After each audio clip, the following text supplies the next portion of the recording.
think one of the most amazing stories I know about Dr. Todd is why he stayed in Greenville.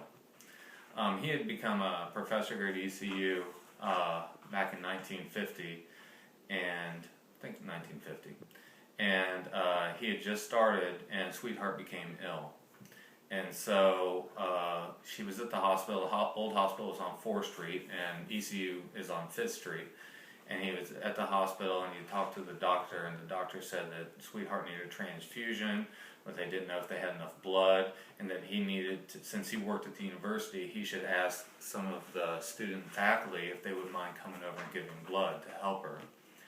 And Dr. Todd was a very proud person. He didn't like asking people to do anything for him, but he was willing to ask for Sweetheart. So he had to go back to the university. He went to teach his class, and as he walked in, he was standing in front of his class, and he said, I'm sorry, I'm not myself today, and I hate to ask this, but my wife is very ill at the hospital, and she needs a blood transfusion, and if any of you are willing to go over there and donate blood, I would really appreciate it.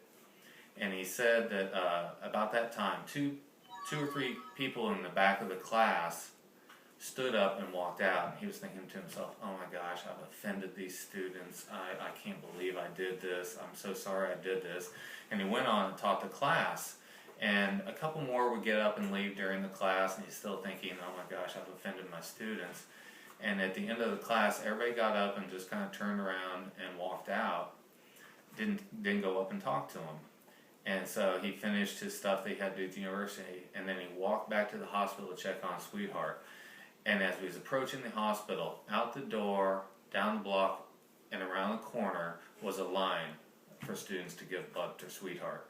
And at that point in time, he said, East Carolina University is my home. They helped save my wife's life. I'm never going to leave. He had multiple chances to leave for better jobs, but because of East Carolina University being his family, he would never leave, and he never did.